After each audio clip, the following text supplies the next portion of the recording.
ಮಾನ್ಯ ವಸತಿ ಮತ್ತು ವಕ್ಫ್ ಖಾತೆ ಸಚಿವರಲ್ಲಿ ನಾನು ಕೇಳಬೇಕು. ಮಾನ್ಯ ಅಧ್ಯಕ್ಷ, ಉತ್ತರ ನನಗಾಗಿದೆ. ಮಾನ್ಯ ಅಧ್ಯಕ್ಷರೇ, ಉತ್ತರ ಒದಗಿಸಲಿದ್ದಾರೆ. ನನ್ನ ಕ್ಷೇತ್ರದಲ್ಲಿ ಸುಮಾರು ಎಕರೆ ವಕ್ಫ್ ಪ್ರಾಪರ್ಟಿ ಇದೆ. ಸುಮಾರು ಅವರೇ ಹೇಳಿದಂಗೆ ಒಟ್ಟು 661 ಏನು ಗ್ರಾಮಗಳಲ್ಲಿ ಈ ವಕ್ಫ್ ಪ್ರಾಪರ್ಟಿ ಇದೆ. ಆದರೆ ವಕ್ಫ್ ಪ್ರಾಪರ್ಟಿ ವಕ್ಫ್ ಇಲಾಖೆಯವರು ಕಂಟ್ರೋಲ್ನಲ್ಲಿ ಇಲ್ಲ ಮತ್ತು ಸರ್ಕಾರದ ಕಂಟ್ರೋಲ್ನಲ್ಲಿ ಇಲ್ಲ. ಅದು ಖಾಸಗಿಯವರು ಅದರ ಉಪಭೋಗ ಮಾಡ್ತಾ ಇದ್ದಾರೆ. ಮೊತ್ತವಲ್ಲಿ ಅಂಥೇಳಿ ಅವರು ಅದನ್ನು ಉಪಯೋಗ ಮಾಡಿ ಮತ್ತೊಬ್ಬರಿಗೆ ಮಾರಾಟ ಮಾಡ್ತಾ ಇದ್ದಾರೆ. ಅದಕ್ಕೆ ನಿಯಂತ್ರಣ ಎಷ್ಟೋ ಸರ್ಕಾರಿ ಕಟ್ಟಡಗಳು ವಕ್ಫ್ ಪ್ರಾಪರ್ಟಿಯಲ್ಲಿ ಬರ್ತಾ ಇದ್ದಾವೆ. ಈಗ ಮತ್ತೆ ಅದಕ್ಕೆ ತೆರವುಗೊಳಿಸಿ ಕಟ್ಟಬೇಕಾದರೂ ಕೂಡ ನಮಗೆ ಪರ್ಮಿಷನ್ ಸಿಗ್ತಾ ಇಲ್ಲ. ಅದಕ್ಕೆ ಅದು ಏನಾದರೂ ಒಂದು ಇತ್ಯರ್ಥ ಮಾಡಬೇಕು. ಯಾಕಂದರೆ ನಮ್ಮ ಅಫ್ಜಲ್ಪುರ ಟೌನ್ ಸುತ್ತಲೂ ಎಲ್ಲ ವಕ್ಫ್ ಪ್ರಾಪರ್ಟಿ ಅಂತ ಬರ್ತಾ ಇದೆ. ಅಲ್ಲಿ ಏನೂ ಕಾರ್ಯಕ್ರಮ ತೆಗೆದುಕೊಳ್ಳುವ ಪರಿಸ್ಥಿತಿಯಲ್ಲಿ ನಾವಿಲ್ಲ. ಸರ್ಕಾರದ ಎಷ್ಟೋ ಕಟ್ಟಡಗಳು ಬಂದರೂ ಕೂಡ ನಾವು ಖಾಸಗಿ ಜಮೀನಿಗೆ ಹೋಗಬೇಕಾಗುತ್ತದೆ ಖರೀದಿ ಮಾಡಲಿಕ್ಕೆ. ಅದಕ್ಕಾಗಿ ದಯವಿಟ್ಟು ಈ ಸಮಸ್ಯೆಯನ್ನು ಬಗೆಹರಿಸಬೇಕು ಅಂತೇಳಿ ನಾವು ಮಾನ್ಯ ವಕ್ಫ್ ಮತ್ತು ನಮ್ಮ ವಸತಿ ಸಚಿವರಿಗೆ ಕೇಳಿ ಬಯಸ್ತಾ ಇದ್ದೆ. ಸನ್ಮಾನ್ಯ ಅಧ್ಯಕ್ಷ, ಅವ್ರ ಕ್ಷೇತ್ರದಲ್ಲಿ ಟೋಟಲ್ 566 ಪ್ರಾಪರ್ಟಿ ಇದೆ. ಅವ್ರು ಹೇಳ್ತಾರೆ ಸರಿನೇ, ಎಲ್ಲ ವಕ್ಫ್ ಪ್ರಾಪರ್ಟಿಯಲ್ಲಿ ಭಾಳಷ್ಟು ಎನ್ಕ್ರೋಚ್ಮೆಂಟ್ ಆಗಿರೋದು ಇವ್ರ ಕ್ಷೇತ್ರದಲ್ಲಿ ಭಾಳ ಕಡಿಮೆ ಇದೆ. 30 ಎನ್ಕ್ರೋಚ್ಮೆಂಟ್ ಆಗಿದ್ದು, 23 ನಾವು ಪೊಸಿಷನನ್ನು ತೊಗೊಂಡಿದ್ದೀವಿ. ಇನ್ನು 7 ಕೇಸನ್ನು ನಡೀತಾ ಇದೆ. ಅದಾದ್ರೂ ಬೇಕಾನು ಅದನ್ನು ನಾನು ಪರ ಮಾಡ್ಕೊತೀನಿ. ಇಲ್ಲೇ ಇಲ್ಲ, ಇಡೀ ರಾಜ್ಯದಲ್ಲಿ ತಮಗೆಲ್ಲ ಗೊತ್ತಿದ್ದಂಗೆ ನಮ್ಮ ವಕ್ಫ್ ಪ್ರಾಪರ್ಟಿ ಇರೋದು 1,12,860 ಎಕರೆ ಟೋಟಲ್ ಇರೋದು ಸನ್ಮಾನ್ಯ ಅಧ್ಯಕ್ಷರೇ. ಅದ್ರಲ್ಲಿ ನಮ್ಮ ಕೈಲಿರೋದೇ 20,054 ಮಾತ್ರ ನಮ್ಮ ಕೈಲಿರೋದು. ಎಲ್ಲ ಭಾಳಷ್ಟು 17,969 ಎಕರೆ ಎನ್ಕ್ರೋಚ್ಮೆಂಟ್ ಆಗಿದೆ. ಆಮೇಲೆ ಇಮಾಮ್ ಅಬಾಷನ್ ಲ್ಯಾಂಡಲ್ಲಿ 47,263 ಎಕರೆ ಹೋಗಿದೆ. ಲ್ಯಾಂಡ್ ರಿಫಾರ್ಮ್ ಆ್ಯಕ್ಟಲ್ಲಿ 23,627 ಎಕರೆ ಆಗಿದೆ. ಹಾಗಾಗಿ ನಮ್ಮ ಸರ್ಕಾರ ಬಂದಾದಮೇಲೆ, ನಾನು ಮಂತ್ರಿ ಆದಮೇಲೆ ಅದಕ್ಕಂತಾನೆ ಇಲ್ಲಿ ಎಲ್ಲಿರಲಿ ಇಡೀ ರಾಜ್ಯದಲ್ಲಿ ಎಲ್ಲೆಲ್ಲಿ ಎನ್ಕ್ರೋಚ್ಮೆಂಟ್ ಆಗಿದೆ ಆ ಎನ್ಕ್ರೋಚ್ಮೆಂಟ್ನ ತೆಗಿಬೇಕಂತ ನಾನು ವಕ್ಫ್ ಅದಾಲತ್ ಮಾಡಿದೆ. ನಮ್ಮ ಅಶೋಕನ ಕೇಳಿಸ್ಕೊಳ್ಬೇಕಿದ್ದು. ಈಗ ಅವ್ರು ಹೇಳ್ತಾ ಇರೋದು ಪ್ರಶ್ನೆಗೆ ನಿಮ್ಗೆ ಹೇಳ್ತಾ ಇರೋದು ಅಶೋಕಣ್ಣ, ನಾನು ವಕ್ಫ್ ಅದಾಲತ್ ಮಾಡಿದ ಕಾರಣ ಏನಕ್ಕಂದ್ರೆ ವಿರೋಧ ಪಕ್ಷದ ನಾಯಕರಾಗಿದ್ದೀರಾ, ಎಲ್ಲ BJP ಮುಖಂಡರು ಇದ್ದೀರಾ. ನಾನು ವಕ್ಫ್ ಅದಾಲತ್ ಅಂತ ಮಾಡಿದ ಕಾರಣ ಏನಂದರೆ ವಕ್ಫ್ ಆಸ್ತಿಗಳು ಎಲ್ಲ ಭಾಳಷ್ಟು ಕಡೆ ಎನ್ಕ್ರೋಚ್ಮೆಂಟ್ ಆಗಿದೆ. ಟೋಟಲ್ ನಮ್ಮ ವಕ್ಫ್ ಆಸ್ತಿ ಇರೋದು 1,12,860 ಎಕರೆ. ಅದು ಯಾವುದು ಸರ್ಕಾರ ಕೊಟ್ಟಿರೋದು ಆಸ್ತಿ ಅಲ್ಲ, ಅದು ಪ್ರೈವೇಟ್ ಅವರು ಸಮಾಜಕ್ಕೆ ಒಳ್ಳೇದಾಗಲಿ ಅಂತ ವಕ್ಫ್ಗೆ ಕೊಟ್ಟಿರೋದು.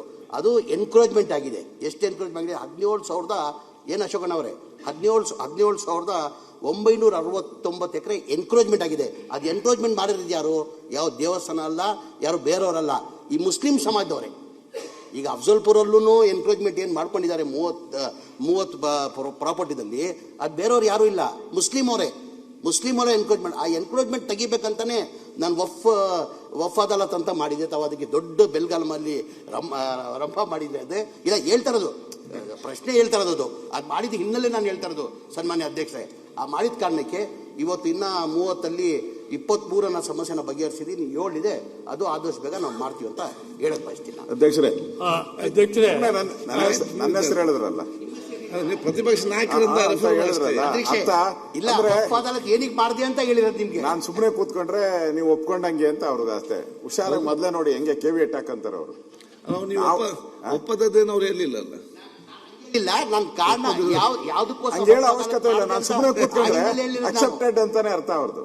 ನಾವತ್ತು ಆ ಪ್ರಶ್ನೆ ಅಲ್ಲ. ಈಗ ನನಗೂ ಗೊತ್ತಿದೆ, ಕಲಬುರಗಿ ಭಾಗದಲ್ಲೆಲ್ಲ ಮುಸಲ್ಮಾನ್ರೆ ಕಬಳಿಕೆ ಮಾಡಿರೋದು, ಅದ್ರದ್ದಲ್ಲ ನಮ್ಮ ಪ್ರಶ್ನೆ.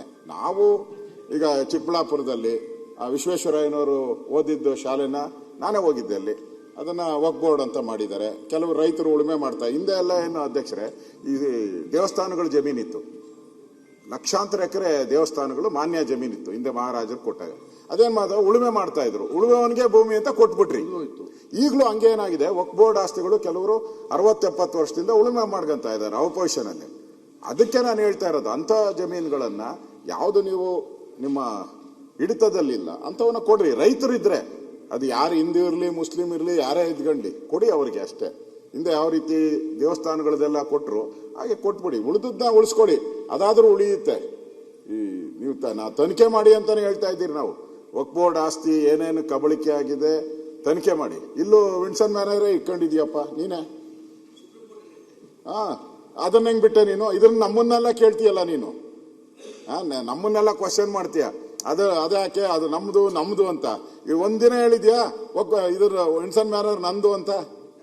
ಯಾಕೆ ಅಲ್ಲೋ ಕಾಫಿ ಕುಡಿತೀಯ, ಅಲ್ಲೋ ಊಟ ಮಾಡ್ತೀಯ, ಅದಕ್ಕೆ ಹೇಳೋದಿಲ್ಲ ನೀನು. ಸನ್ಮಾನ್ಯ ಅಧ್ಯಕ್ಷರೇ, ನಾನು ಸ್ಪಷ್ಟವಾಗಿ ಹೇಳಿದ್ದೀನಿ, ನಾವು ಯಾವ ದೇವಸ್ಥಾನಕ್ಕೆ ನಾವು ಕೈ ಹಾಕೋಕೆ ಹೋಗಲ್ಲ, ಆಮೇಲೆ ಯಾವ ಎಜುಕೇಶನ್ ಕೈ ಹಾಕೋಕೆ ಹೋಗಲ್ಲ. ನಾವು ಯಾರು ಪ್ರಾಪರ್ಟಿಗಳು ಎನ್ಕರೇಜ್ ಮಾಡಿದ್ದಾರೆ ಪ್ರೈವೇಟ್ ಅವರು, ಅಂದ್ರೆ ಅದು ಹೇಳ್ತಾ ಇಲ್ವಾ, ಬೇರೆಯವರಿಲ್ಲ, ಇದರಲ್ಲಿರೋದು ಹೆಚ್ಚಿನ ಸಂಖ್ಯೆಯಲ್ಲಿ ಮುಸಲ್ಮಾನೇ.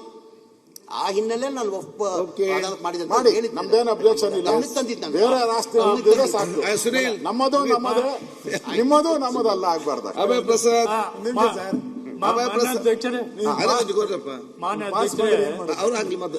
ಈಗ ಸರ್ಕಾರಿ ಬಿಲ್ಡಿಂಗ್ ವಕ್ಫ್ ಪ್ರಾಪರ್ಟಿ ಅಂತ ಬರ್ತಾ ಇದೆ, ಅದಕ್ಕೇನು ಕ್ರಮ ತಗೋತೀರಿ? ಅಲ್ಲಿ ಡೆವಲಪ್ಮೆಂಟ್ ಮಾಡಕ್ಕೆ ಸಾಧ್ಯನೇ ಆಗ್ತಾ ಇಲ್ಲ. ಮುತುವಲ್ಲಿಗಳು ಹತ್ರ ಅದು ನಮ್ಮ ಆಸ್ತಿ ಇದೆ ಅಂತೇಳಿ ಎಲ್ಲೋ ಹಿಂದೇನು ಕೊಟ್ಟಿರ್ಬೋದು, ಅದು ಸರ್ಕಾರಿ ಕೆಲಸಕ್ಕೆ ಕೊಟ್ಟಿದ್ದಾರೆ. ಸ್ಪೆಸಿಫಿಕ್ ಕೇಸ್ ತರಿಸಿ ನೋಡ್ತೀನಿ ಸರ್. ನಾನು ಅಧ್ಯಕ್ಷ ಯಾವ ವಿಚಾರ ಬರೆದು ಕೊಟ್ರು? ಬರ್ದು ಕೊಡ್ತೇನೆ. 7,900 ಚಿಲ್ಲರೆ ಎಕರೆದಲ್ಲಿ ಅಲ್ಲ, ಸರ್ಕಾರ ಅಫ್ಜಲ್ಪುರ್ ನೋಡ್ತೀನಿ. ನನ್ನ ಮಾಹಿತಿ ಕೊಡಿ ಡೀಟೇಲ್ ಆಗಿ. ಮಾನ್ಯ ಸಭಾಧ್ಯಕ್ಷರೇ, ಸಚಿವರು ಹೇಳ್ದಂಗೆ ಇದು ಇನಾಮ್ ಅಬಾಲಿಷನ್ ಆಕ್ಟ್ ಮತ್ತು ಧಾರ್ಮಿಕ ಇನಾಮ್ ಅಬಾಲಿಷನ್ ಆಕ್ಟ್ 1955 ಮತ್ತು 1977 ಬಂದ ಮೇಲೆ ಎಲ್ಲ ಇನಾಮ್ನಲ್ಲಿ ಕೊಟ್ಟಂತ ಹಂಚಿಕೆ ಆದಂತ ಜಮೀನು ಇದು ಸರ್ಕಾರ ಅಂತ ಮಾಡ್ಕೊಂತು. ಅದು ರೀಗ್ರಾಂಟ್ ಮಾಡುವಂತ ಅವಕಾಶ ಇದ್ರೂ ಕೂಡ ಲಿಮಿಟೇಷನ್ಸ್ ಇದ್ದಂತ ಕಾರಣದಿಂದ ಆ ಸಮಿತಿಗಳು ಯಾರು ಇದರ ಮಾಲೀಕರಲ್ಲ.